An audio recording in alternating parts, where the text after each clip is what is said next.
తరువాత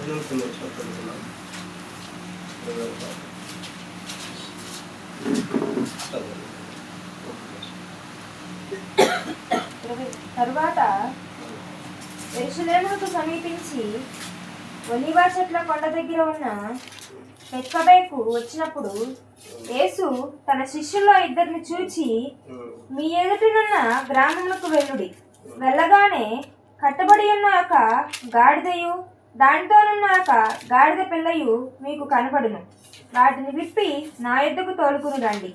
ఎవడైనా మీతో ఏమైనను అనిన ఎడల అవి ప్రభువునకు కావలసి ఉన్నవని చెప్పవలెను. వెంటనే అతడు వాటిని తోలుపెట్టునని చెప్పి వారిని పంపెను. ప్రవక్తల వలన చెప్పబడినది నెరవేరినట్లు ఇది జరిగెను. అదేమనగా ఇదిగో, నీ రాజు సాత్వికుడై గాడిదను భారవాహక పశువుల పిల్ల అయిన చిన్న గాడిదను ఎక్కి నీ యొద్దకు వచ్చుచున్నాడని సియోను కుమారునితో చెప్పుడి అనున్నది. శిష్యులు వెళ్ళి యేసు తమకు ఆజ్ఞాపించిన ప్రకారము చేసి ఆ గాడిదను దాని పిల్లను తోలుకుని వచ్చి వాటి మీద తమ బట్టలు వేయగా ఆయన బట్టల మీద కూర్చుండెను. జనసమూహములోను అనేకులు తమ బట్టలు దారి పొడుగున పరిచిరి. ఆయన యెరూషలేమునకు వచ్చినప్పుడు పట్టణమంతయు ఈయన ఎవరో అని కలవరపడెను. పరిశుద్ధ సాయం చేయాలి ప్రభావ లేఖనాలు జగము కనికరించండి. మీరు చూడించమని యేసుక్రీస్తున్నాను ప్రారంభం చేస్తున్నాను. చదువుకుంటుంది వచ్చేసి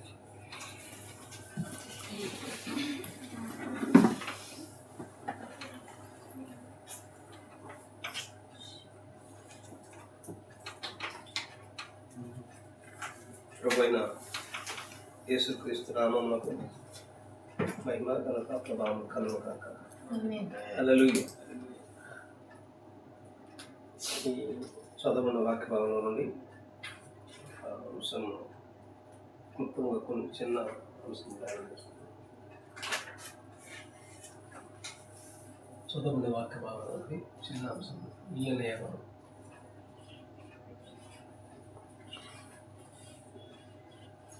Who is this?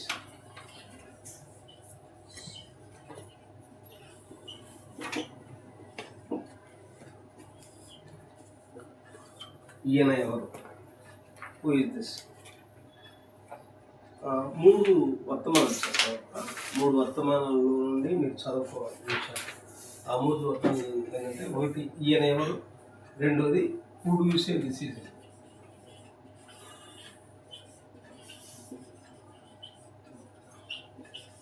This is అంటే ఈయన ఎవరని మీరు చెప్పదు. తెలుగు రాస్తున్నా, ఈయన ఎవరని మీరు చెప్పుదు.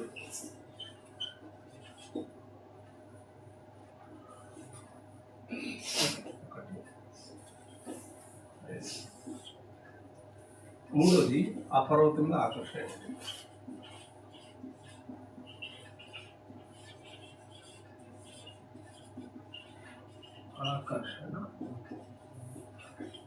ఏమి?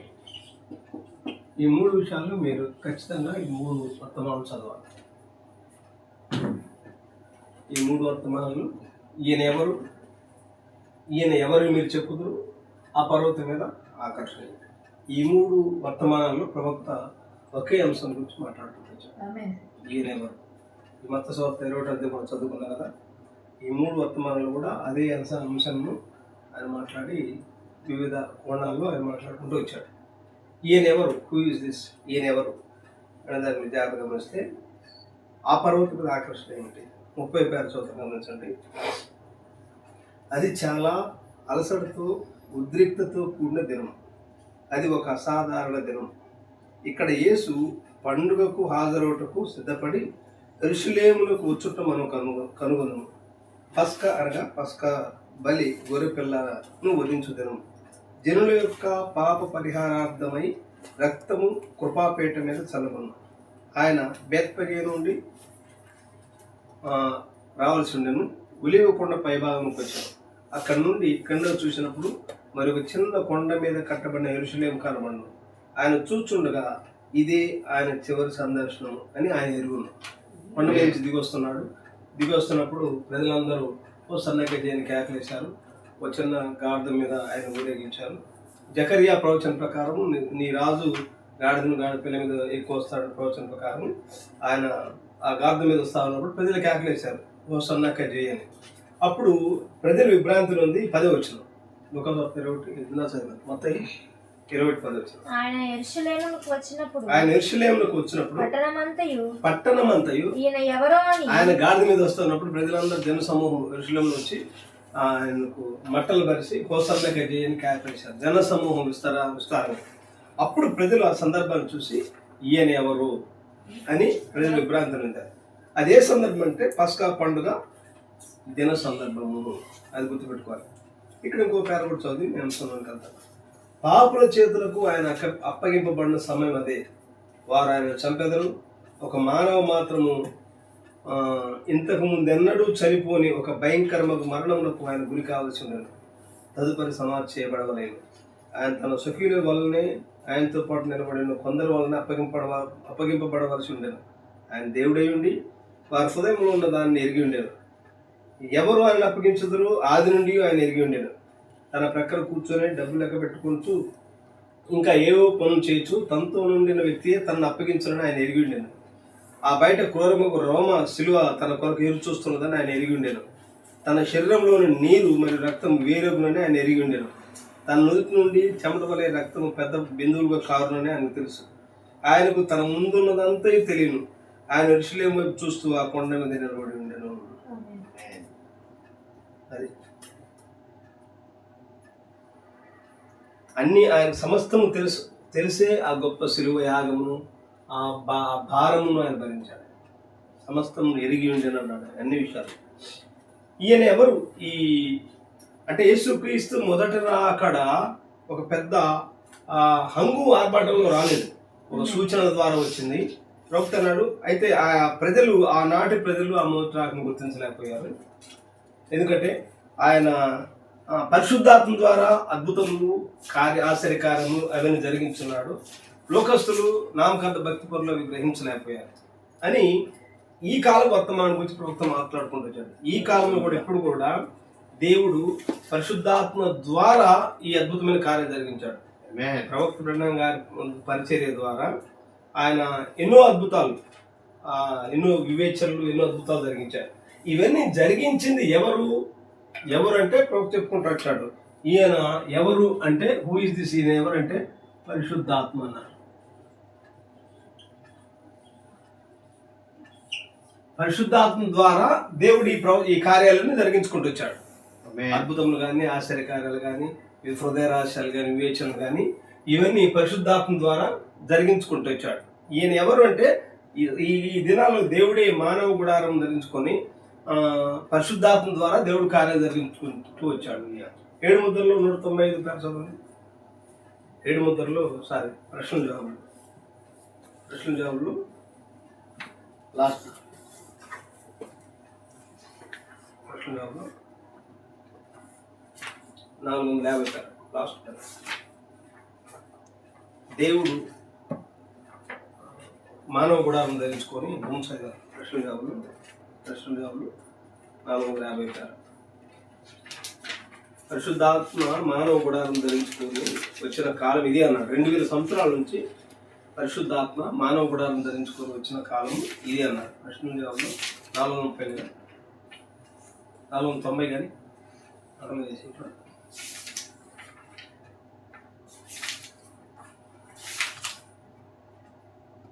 పరిశుద్ధాత్మ ఈయన ఎవరు అంటే పరిశుద్ధాత్మ ద్వారా ఈ పరిచయంలో దేవుడు కార్యాలు జరిగించుకొని వచ్చాడు. 95 లాస్ట్ పేర్లో ఉండదు. 490 దినము నుండి ఆయన మానవ గుడారం ధరించుకొని వచ్చిన కాలం ఇది అన్నాడు. ఒకసారి కొంచెం పెట్టి అది మనకు అవసరం.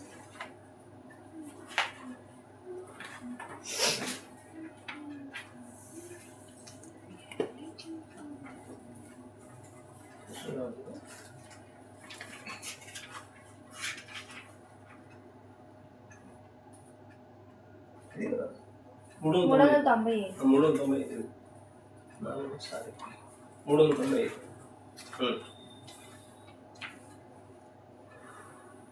చదువు. ప్రపంచము దహించబడ్డకు ముందు ప్రపంచము దహించబడుటకు ముందు తన్ను తాను మానవ శరీరమందు ప్రత్యక్షపరచుకొనుచున్నాడు. అంటే ప్రపంచం దహించబడుటకు ముందుగా దేవుడు మరోసారి మానవ శరీరమందు ప్రత్యక్షపరచుకొనుచున్నాడు. అబ్రహాము కాలంలో సొదొమ గొమొర్రా దహించబడుటకు ముందుగా దేవుడు ఏం చేశాడు? మానవ శరీరమును ధరించుకుని అబ్రహాం దగ్గరికి వచ్చాడు. మానవ గుడారం ధరించుకొని వచ్చిన తర్వాతనే కదా సొదొమ గొమొర్రా నాశనం అయింది. అలాగనే అదే పరిచర్య ఇప్పుడు నెరవేరు జరగాలి కాబట్టి ఇప్పుడు ప్రపంచం దహించబడుటకు ముందుగా దేవుడు మరోసారి మానవ శరీరం ధరించుకొని రావాలి. చదువు. గొప్ప పరిశుద్ధాత్మ మానవ శరీరంలో ప్రాతినిధ్యము దాల్చి ఉన్నది. రక్త పరిహారమును అంగీకరించిన వారు పరిశుద్ధాత్మను పొందుకొనిన ఆ ప్రశస్త ప్రజలు మానవ శరీరంలో ప్రత్యక్షమైన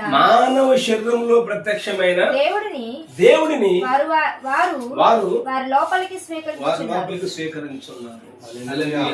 ఈయన ఎవరు? పరిశుద్ధాత్మ ద్వారా దేవుడు ఈ కార్యాలు జరిగించుకుంటూ వచ్చారు. హల్లెలూయా. కొన్ని విషయాలు మన బైబిల్ ఉంది. యేసుక్రీస్తు ఈయన ఎవరు అంటే నెంబర్ 1 మత్తయి సువార్త 1:1. మత్తయి సువార్త 1:1. అబ్రహాము కుమారుడగు ఈయన ఎవరు అంటే నెంబర్ 1 అబ్రహాము కుమారుడు. యేసుక్రీస్తు ఎవరు? అబ్రహాము కుమారుడు. చదవాలి. 2 దావీదు కుమారుడైన మత్తయి సువార్త 1:1.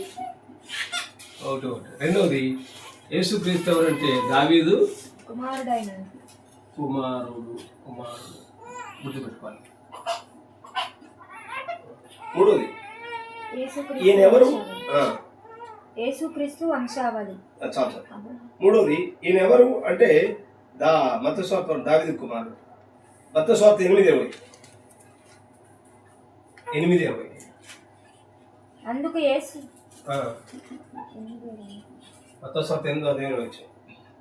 అందుకు యేసు నక్కలకు గొర్రెలను ఆకాశ పక్షులకు నివాసము కలుగు గాని మనిషి కుమారునికి ఈయన ఎవరంటే ఈయన మనిషి కుమారుడు. తర్వాత 4 ఈయన ఎవరు అంటే మత్తయి సువార్త 21:11.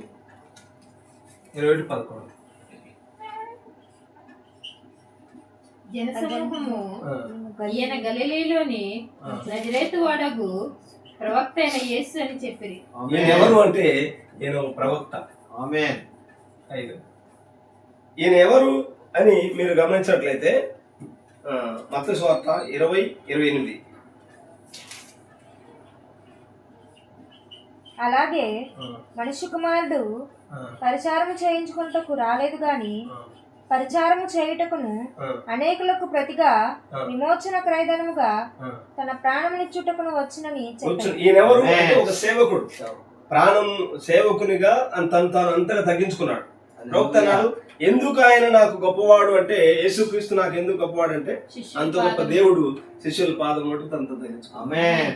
సాధ్యంగా పెద్ద వ్యక్తి గొప్ప వ్యక్తి తగ్గించుకోలేడు, కానీ దేవుడు అంతగా తగ్గించుకున్నాడు. సేవకునిగా ఆయన నెరవేరు చేశాడు ఆ పాత్ర. సేవకునిగా కూడా ఈయన ఎవరు అంటే ఆయన ఒక సేవకుడు. ఆయన తర్వాత యోహాను సువార్త 1:29.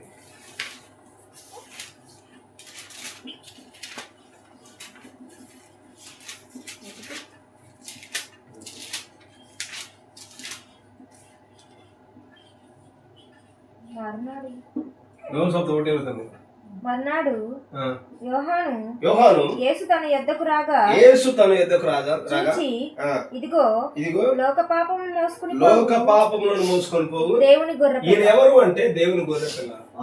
యేసుక్రీస్తు ఎవరు? దేవుని గొర్రె పిల్ల. మత్తయి సువార్త 2:2. యూదుల రాజుకుగా పుట్టినవాడెక్కడా? ఈయన ఎవరు అంటే యూదుల రాజు. యేసుక్రీస్తు ఎవరు? యూదుల రాజు ఆయన. మత్తయి సువార్త 1:23, 1:2 చదువుకున్నాం. అబ్రహాము ఇస్సాకును కనును.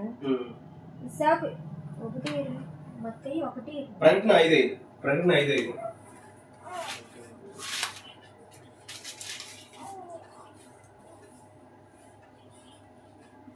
పెద్దల్లో ఒకడు ఏడవకము, ఇదిగో దావీదుకు చిగురైన యూదా గోత్రపు సింహం. ఈయన ఎవరు అంటే ఈయన యూదా గోత్రపు సింహం.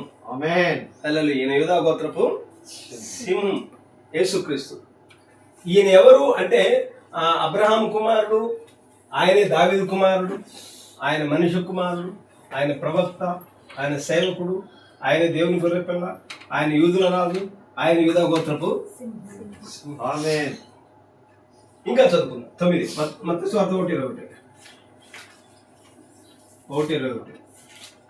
ఆమె యొక్క కుమారుని కనును, ఆమె యొక్క కుమారుని కనును. తన ప్రజలు వారి పాపము నుండి ఆయన ఎవరు అంటే ఆయన కుమారుడు. ఆమేన్. కుమారుడిగా శరీరాన్ని ధరించుకుని భూమి మీదకి వచ్చాడు ఆయన. హెబ్రీ పత్రిక చదవండి 10:5, 10వ అధ్యాయం 5వ వచనం. 10 విషయాలు చెప్తారు ముగిస్తారు.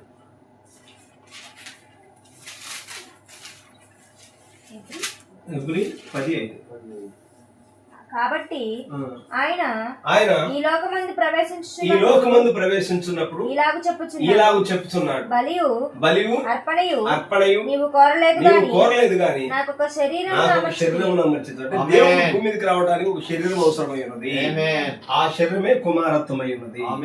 వాడు దేవుడు అందుకని మా కన్యమేరు గర్భమందు శరీరధారగా భూమి మీదకి వచ్చాడు. ఎందుకంటే సిలువ వేయబడాలంటే ఈ శరీరం అవసరం కదా.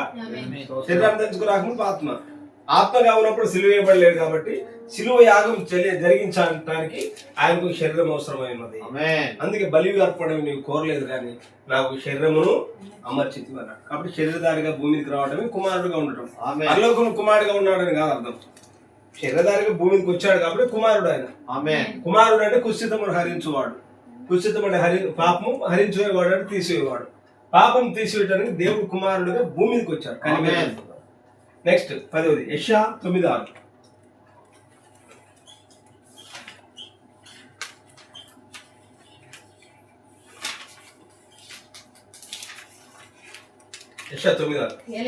ఏలయనగా మనకు శిశువు పుట్టెను, మనకు కుమారుడు అనుగ్రహింపబడెను, ఆయన భుజం మీద రాజ్యభారమును. ఆశ్చర్యకరుడు, ఆలోచనకర్త, బలవంతుడైన దేవుడు, నిత్యుడగు తండ్రి. ఈయన ఎవరు అంటే నిత్యుడగు తండ్రి. ఈయనే కుమారుడు, ఈయనే తండ్రి. మొదటి యోహాను పత్రిక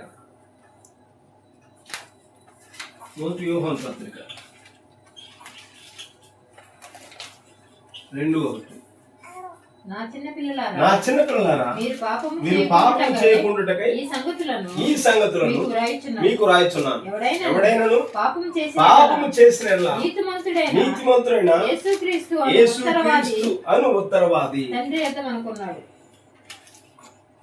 ఉత్తరవాది అంటే ఎవరంటే యేసుక్రీస్తు. ఉత్తరవాది అంటే ఎవరు? యోహాను సువార్త 16:14-20. యోహాను సువార్త 14:20.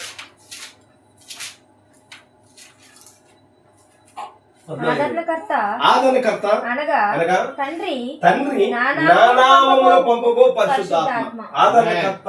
ఉత్తరవాది అంటే ఎవరంటే ఆదరణకర్త. ఆదరణకర్త. ఈ ఆదరణకర్త ఎవరంటే పరిశుద్ధాత్మ. పరిశుద్ధాత్మ. కాబట్టి ఇప్పుడు పరిశుద్ధాత్మ అంటే ఎవరో కాదు కానీ యేసుక్రీస్తే.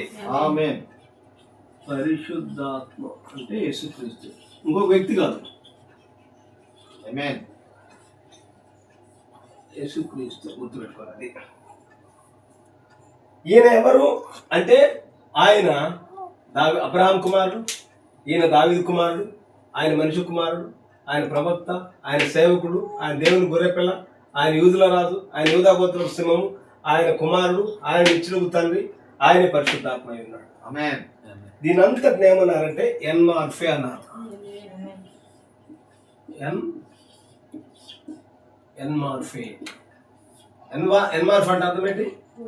ఒక రూపంలోని మరొక రూపంలోనికి మారటమైంది. ఇన్ని రూపాల్లోనికి అంటే ఇన్ని పరిచర్యలు నెరవేర్పు చేసింది ఎవరో కాదు కానీ యేసుక్రీస్తు. అది అబ్రహాం కుమారుడు, దావీదు కుమారుడు, మనిషి కుమారుడు, ప్రవక్త, సేవకుడు, గొర్రెపిల్ల, రాజు, యూదురాజు, యూదా గోత్రపు సింహము, కుమారుడు, తండ్రి, పరిశుద్ధాత్మ. ఇవన్నీ ఎవరంటే ప్రభు అయిన యేసుక్రీస్తు. సేవకుడు అని రాసినంత మాత్రాన సేవకుడు ఇంకో వ్యక్తి అని కాదు.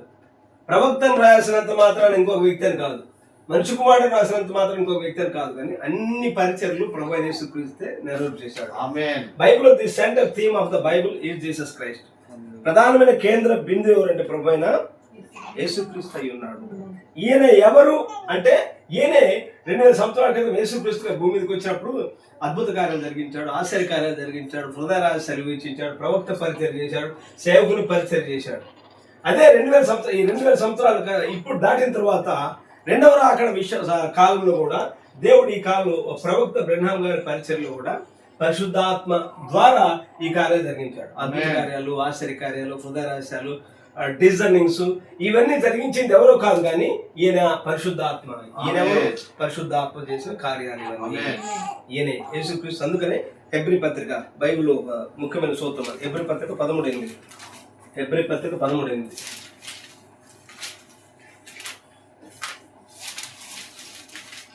సూత్రం హెబ్రీ పత్రిక 13:8. యేసుక్రీస్తు నిన్న నేడు ఒకటే రీతిగా ఉన్నాడు. అవును, యుగ యుగములకు ఒకటే రీతిగా ఉన్నాడు. He is the same yesterday, today and forever. నిన్న నేడు ఇంగ్లీష్ లో ఫరెవర్ అని కూడా ఉంటుంది. నిరంతరము ఆయన ఒక్కటే రీతిగా ఉన్నాడు. ఎన్ని పరిచర్యలు చేసినా ఆయన పేరు ప్రభు అయిన యేసుక్రీస్తు. Who is this? ఈయన ఎవరు అంటే ఇవన్నీ చదువుకోవాలి. ఇవన్నీ కలిగే వ్యక్తి ప్రభు అయిన యేసుక్రీస్తు అయి ఉన్నాడు. ప్రభు మాటలు దీవించుగాక. చిన్న ప్రార్థన. Thank you lord. దేవానికి స్తోత్రం. తండ్రి శ్యామల చిన్న ప్రయత్నిస్తున్నాడు.